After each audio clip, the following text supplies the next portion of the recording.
This was easily one of the biggest weeks in nuclear news history. So much to get through. So let's dive in rapid fire.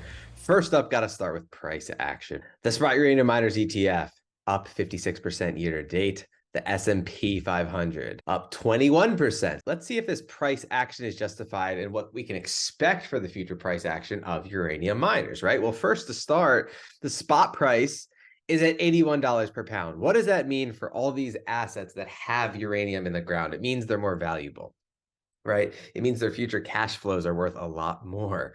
And that $81 per pound, if you just look at the action in 2023, look at the price action skyrocketing. Let's see what type of volume that is based on, right? Well, 2023 volume, according to Trade Tech, right? Spot uranium sales year-to-date total at 28 million pounds, the lowest spot volume in a decade. Doing that to the price actions. What happens when the spot volume actually picks up, right? So what we have to do is actually try to look into the future and see, will spot uranium transactions pick up? And so let's start with this first massive headline. At COP28, countries launched declaration to triple nuclear energy capacity by 2050, recognizing the key role of nuclear energy in reaching net zero. We're talking 20 plus countries trying to triple, pledging this, going deep, going big. These are the biggest whales in the world, the most amount of capital in the world represented, talking about building out massive nuclear infrastructure.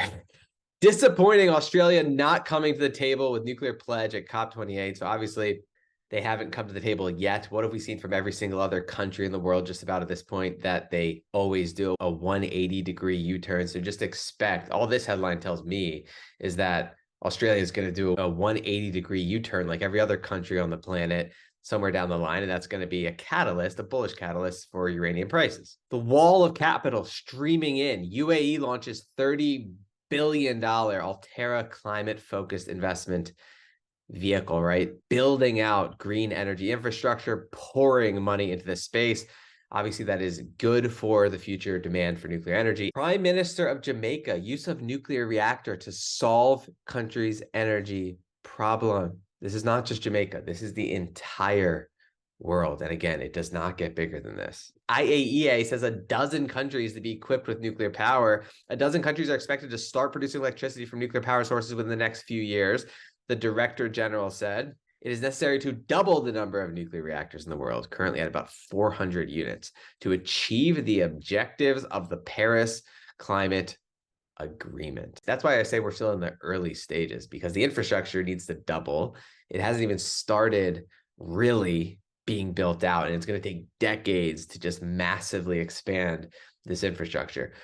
Members of European Parliament back small-scale nuclear reactors. The European Parliament finally recognized that renewables alone cannot support the EU's green energy transition. Most who are watching this, who've been following along, knew that a long time ago, well before the European Parliament realized that renewables alone cannot support the green energy transition. So guess what? Small-scale nuclear reactors and early-stage technology is going to fuel the planet.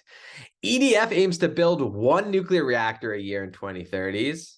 We are counting on an accelerated rate of construction capacity for large reactors to build on what we have today. That is to say, 1 or 2 per decade, and gradually increase to 1 or even 1.5 per year. So they're accelerating their build out. The demand for nuclear power, the future demand, is accelerating, right? We already seen the chart of the massive supply gap between future demand and future supply. Well, that future demand line is accelerating up, exponential growth. Belgium's Prime Minister de Croo calls for an extra 10 years of nuclear energy. Just getting started, right? These guys just starting to call for it. What happens when they start building it? UK on brink of new 10 billion nuclear energy deal with the US in major win for 1.6 million homes. Tees Valley Mayor said the 4 new mini reactors could generate enough electricity for 1.6 million homes. Obviously, the United Kingdom, the West, big wealthy countries investing in the space. Westinghouse sees U.S. demand for new large nuclear power plants. Utilities and talks for Westinghouse AP1000 reactors. Demand growing for nuclear and clean energy transition. We talk about SMRs a lot. What about the large nuclear power plants, the ones that just eat up massive amounts of valuable uranium that's in the ground and owned by a lot of these miners you guys own. Framatome planning UK nuclear fuel fabrication facilities. So a French company building out nuclear fuel fabrication facilities. The infrastructure is starting to become more mature, slowly but surely. BHP, a truly massive company, looks to take potash plant nuclear. They're making one plant nuclear using SMR technology, right? And this is one of the most fascinating looks into what is really going on in this space. This is from the Oregon Group. U.S. dependence on foreign mined uranium. So in yellow, we see total uranium purchased for U.S. nuclear reactors. In green, we see uranium purchased from U.S. sources.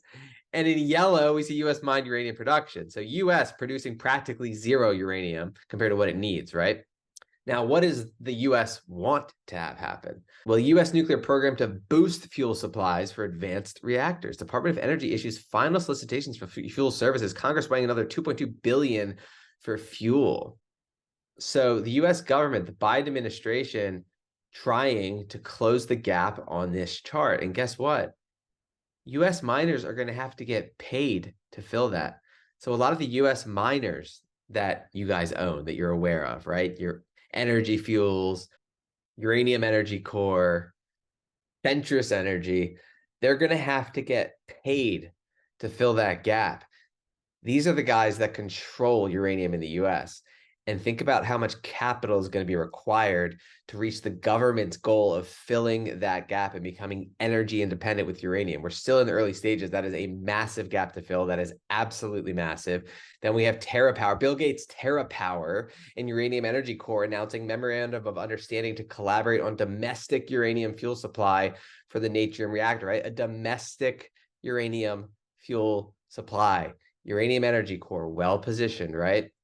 And so that gap needs to be filled. Lots and lots and lots of money is going to have to go into filling that gap. Truly extraordinarily massive for these assets. U.S. commits to close coal-fired power plants. So whether or not they can do it, that's what they're committing to. And again, it's going to require a lot of money, and a lot of uranium miners are going to have to get paid. So we're just going to have to stay on top of this space.